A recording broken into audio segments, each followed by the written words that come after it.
Alright, welcome back ladies and gentlemen to the Chupacabra tutorials channel. I'm your host Larry. I'm going to show you how to go from the Cerulean coast and go all the way down here to this little funny hole on this southern peninsula and jump down into where the Coffin Fissure is, where you fight the Putrescent Knight boss fight.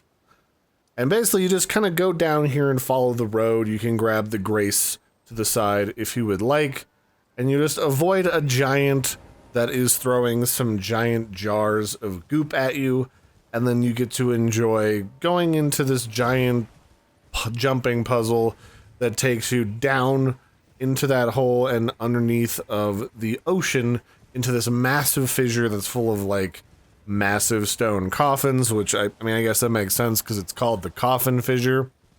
And then at the very, very bottom is the boss fight that lets you fight the Putrescent Knight, which is supposedly, now this is kind of a spoiler for lore, if you want to discover this on your own, ignore this very brief portion. Supposedly it is the leftover remains of the body of Radon from the main game that's been brought here so that they can take his soul and stuff it into the non-tainted body of Moog and recreate him. It's all fancy. There's like a ritual that you uncover while you're here.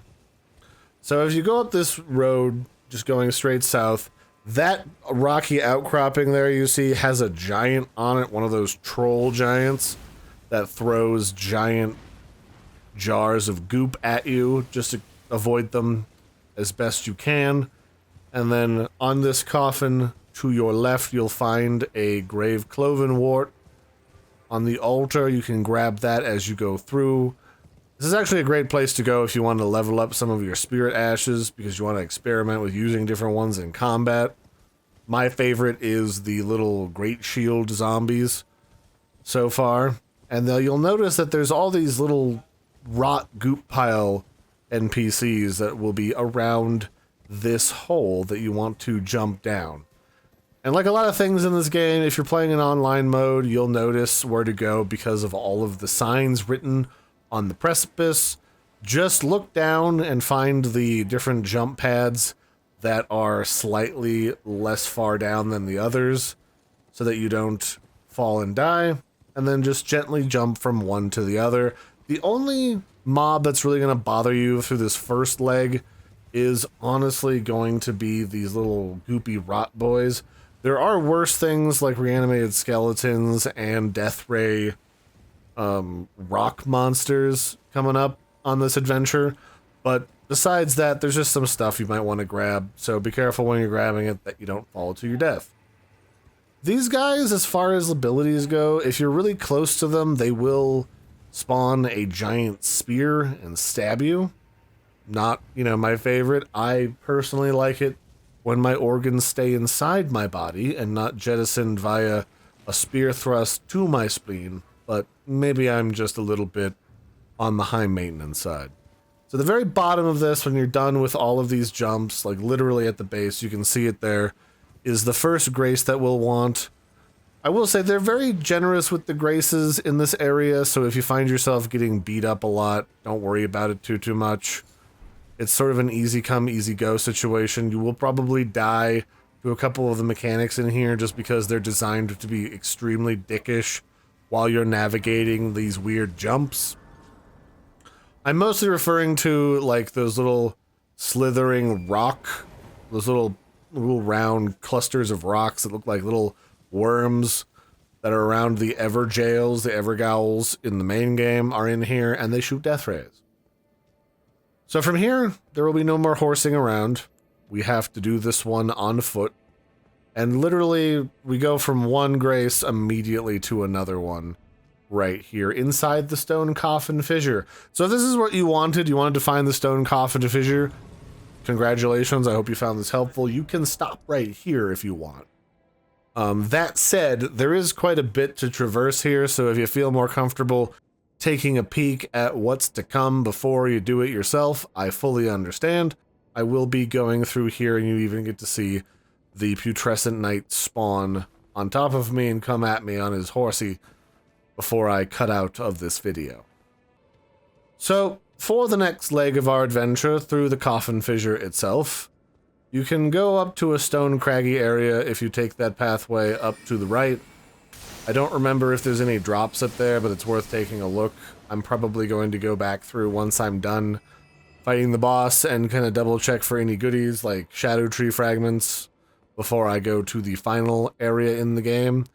And really what you're going to find here for the most part, until you have to jump across lots of those coffins and start seeing the undead skeletons, is going to be these giant deformed cannibal dudes. I will warn you, if you're a spellcaster, some of the slight ramps up and down in this area can kind of jankle up spells like the thorns, so you might want to use something like the glintstone pebble or the glintstone comet while you're down here. But otherwise, if you're comfortable killing these giant cannibal dudes, that's really the biggest threat for a while. Just kill them before they see you. And then there's literally right around this corner, there is yet another bonfire. They're pretty generous with the grace points in this game, in this area at least. You don't have to worry so much.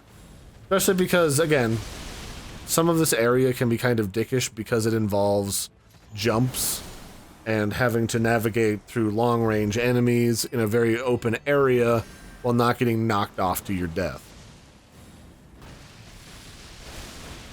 This being an example of when the terrain is kind of wonky with detecting that you're hitting something. But that's okay, we have a laser katana for a reason.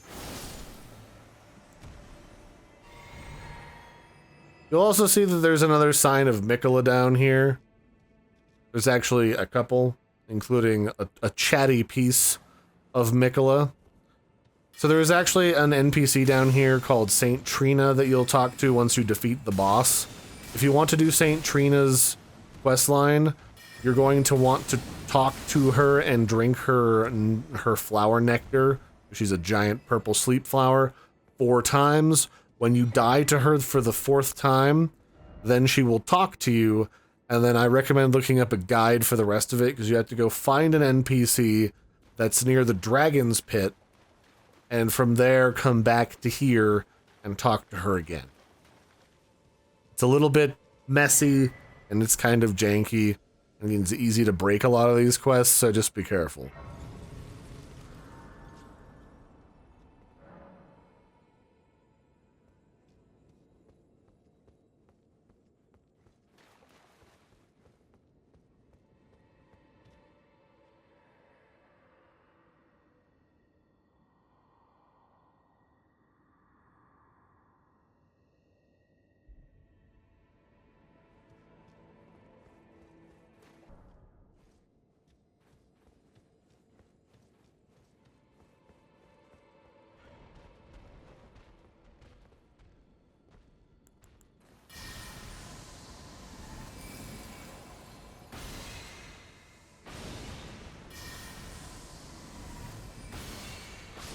Now, I will say that as you go along this area, really, this isn't a whole area where most of the pathway is pretty obvious and pretty linear. So if you're going through here and you get lost, just kind of go over to a precipice and look around. The pathway, as you can see, is not exactly narrow or mysterious. But I will say, having died up here to some of these different mobs, this is where those death rays that I mentioned are going to come into play. And also, when you're fighting these little piles of orbs, the given life, be careful of the ones on the ground, because what they're going to do is they're going to try to distract you with the death ray, while all of the ones on the ground are going to explode and delete you from time and space. Which, you know, I don't know about you, but I like time and space. Being erased from it can kind of put a hamper on your weekend plans. So I've switched, when I respond, to my Loretta's Mastery spell, because it's one of my longest range spells, the Magic Arrow. Unfortunately, me being a smarty pants in this situation will not really help me as much as you might think, because these NPCs, their death ray has as long a range as their aggro range, as you can see right there. So it's not gonna be as helpful as it seems. So I'm gonna try the cold spell that I got from the Graveright bird. And that one does okay. It's also a pretty long range spell, and it casts pretty quick, although it has a good sized wind up. So the one that's going to be really tricky is the one at the base of this ramp coming up, and then right above it on a cliff face is a second one, and both of them are going to want to try to distract me while all of the ones on the ground explode. So, just sort of like a heads up situation. You might want to roll around like you're on fire. Just saying. Not a terrible way to go.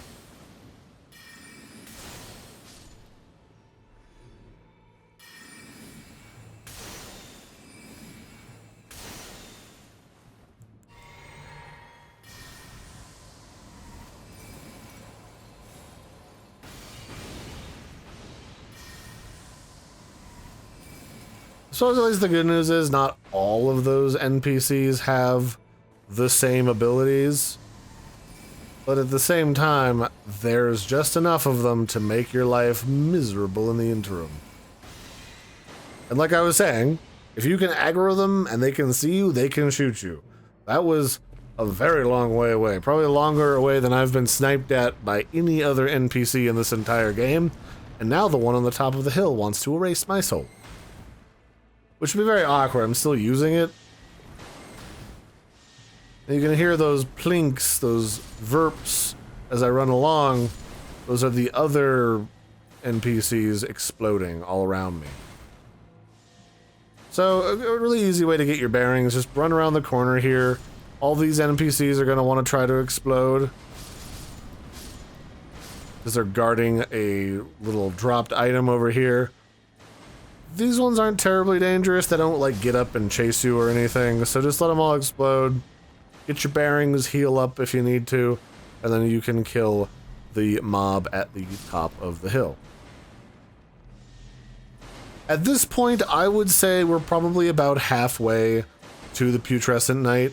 It's kind of just a long, awkward walk just because you're jumping around here and slowed down by the obstacles of these different enemies that just want to kill you. I wouldn't say that a lot of them want to knock you off the cliff. It's just that they know that you're preoccupied with the terrain and how narrow it is and confined, and also the fact that it's full of monsters. So take your time. There is literally another grace point, another bonfire, directly before you fight the Putrescent Knight. It's like 10 feet down from where you jump down. So don't sweat if you run low on resources between here and there. They give you a nice reset right before the boss where you can summon people. I will note, going forward in this, that if you want to summon someone for the Putrescent Knight, I learned helping a friend of mine that you have to wait till your friend jumps all the way down and aggroes the boss before you're allowed to walk up to the precipice and jump down yourself. Which means that your friend just has to stay alive long enough for you to get there and do the jump down yourself. Which, if your friend's having a lot of problems, or you're having a lot of problems, is gonna be a little bit awkward. So keep that in mind. I would say of the bosses, this one's probably easiest to just do yourself. Especially if you have a strong summon that can keep the boss's aggro the entire time. You honestly don't have to worry about him killing you. It was a boss that I two-shot after figuring out his moveset. Because when he rises up into the air and shoots you, that's when things can be a little tricky and concerning if you're not sure what to expect.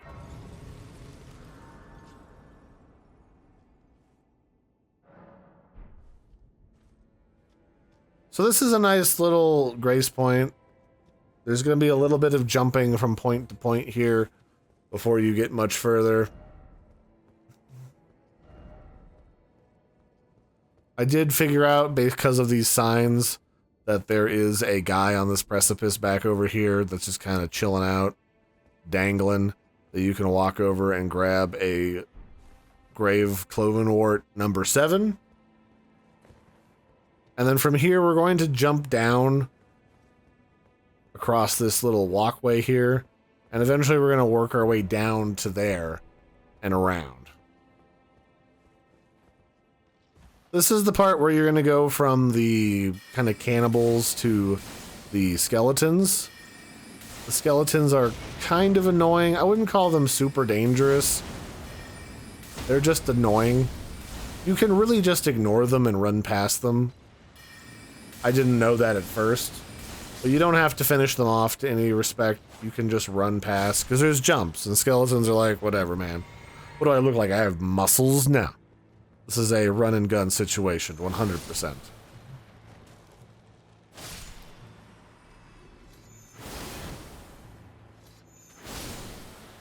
On the plus side, skeletons are more or less easy to overpower. Also, there's this giant goopy mass. It's not super dangerous, it just shoots spikes in every direction, so just be aware that as it charges up, it'll start trying to spear you in the face. There is actually a reason to kill it. There are items underneath of it that you might want. So just maul it to death slowly. And then run in and grab the goodies. There's this one, which is a congealed putrescence. Everyone's favorite. It's great. Goes great on ice cream. And some other stuff. A dew gem. I'm just going to ignore his kids. I mean, what? I don't really need to deal with that. There is a ghost version of this guy from the main game. I'm just going to impenetrable thorns him a few times. He's made of meat. Bleed damage does a good trick to him, even though he's supposed to be like a ghost. And then he gives you the multi-layered Rings of Light spell. We're basically at the Putrescent Knight at this point. We just have to get up to that big coffin in the distance that you see. And then that's basically our destination.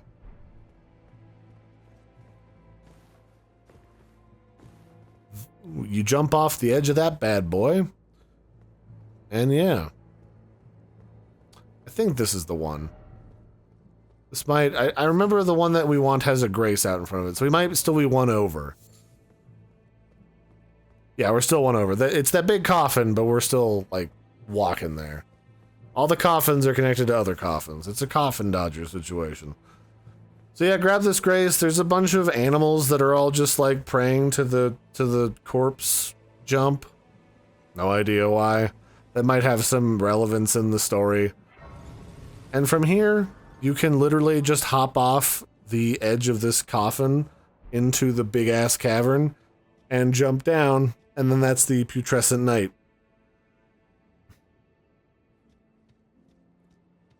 It's a really big battlefield, so feel free to run around like a crazy person. It's not what I would call the most difficult fight in the DLC, but I would say it's one of the more aggressive fights, because when this particular boss comes at you, he comes at you hard, and he will not let up until he's done with his entire combo that involves both him and his horse. His horse will try to kill you. So just, you know, be aware of that. So jump off this, I think it's supposed to be like a bull or something. Jump off this antlered critter's head between the two antlers there, the two horns, and you should be good to go. You will not be able to summon your summon, at least not the first time you jump down, until the boss is fully aggroed and you're like in his arena doing stuff. So that can be a little awkward, but he runs at you from a really long way away from a cave where that Saint Trina NPC is that I told you about. So make sure you got all the stuff you want, and then hop on down. He's undead. He's not really super, like, vulnerable to a lot of stuff, but, you know, you stab him a bunch and shoot him with magic, and you should be good to go. So hop on down, and then you just get to enjoy the view on the way down. A lot of big old coffins, presumably full of dead demigods, probably. And then he'll be running out from that cave over there on the right. There's our boy. Isn't he just fancy? That's Radahn's corpse. You can tell because it comes with a free horse. So anyway, I hope you found this helpful. I've been your host, Larry. Don't forget to like and subscribe, and I'll catch you next time. This is on how you find the Putrescent Knight and the Coffin Fissure.